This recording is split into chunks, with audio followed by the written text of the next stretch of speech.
Splashdown is now in Splatoon 3 for the Nintendo Switch. If it were up to me, they'd have just made it invincible all the way up and all the way down, and that would have been balanced enough, but they've taken the more creative approach of creating the triple Splashdown. What that means is that they're letting you shoot it down, but it creates two fists that drop into puppet splashdowns that can also be shot down that happen further in front of the user, creating a sort of three-way Venn diagram. It's going to be really difficult to shoot everything down in one attempt, so positioning this with the fists in front of you should make it more safe than the Splatoon 2 version. And Tacticooler immediately makes this a better special because you'll have access to splashdowns out of Super Jump, the safest way to use the special, more often. The fists being spaced apart from the user also gives the special a much-needed answer to cover, allowing you to position yourself behind cover with an explosion going off on the other side of it. There are a lot of outstanding questions that will have a big impact on how viable this is.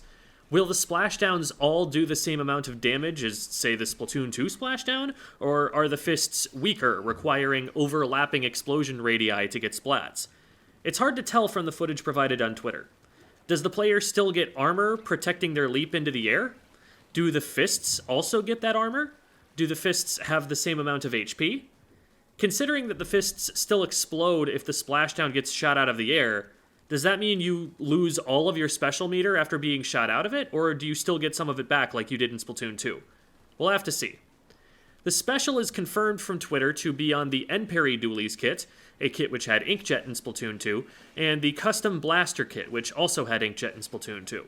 As a journalist, this is fine. As someone who wants a kit that I'd play competitively to have Inkjet, I will be observing a period of mourning for the next 72 days. My first impression is that it's certainly not going to be a kit killer like it was in Splatoon 2, but it also probably won't be meta-defining. That's a relatively healthy place for it to be, all things considered, but I'm also not tremendously excited for it as a competitive player. Folks who are looking forward and making predictions about future updates are raising concerns about the availability of kits that have certain specials. This is the 19th special that's been added to Splatoon 3, meaning that there aren't a lot of weapons with any particular one special. So far, Nintendo has shown no intention of giving main weapons third kits, which would mean that the variety of weapons available in the theoretical final state of the game leaves something to be desired. Third kits have often been treated as a surprise reveal, so maybe they're just waiting till later to get to those.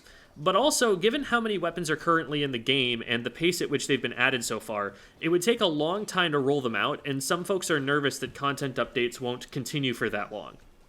Two pieces of unambiguously good news that we learned from the trailer, though. On Bluefin Depot, the Splat Zone is on a moving platform. This substantially increases the proportion of the map that's relevant to the objective, answering one of my biggest criticisms of Splat Zones, and potentially really changing the mode in some interesting ways. Will Bluefin be a good map? I don't even know if it was in Splatoon 1. I played that game for 2 hours total, and Bluefin wasn't in rotation. And we all know how true they've stated the map design of the other Splat 1 stages they've imported, so I wouldn't have a lot of faith that it'll be like it used to be anyway. The other great thing from the trailer is that we heard a new Chirpy Chips song, and it slaps. This was to be expected, of course, but it's nice to be sure.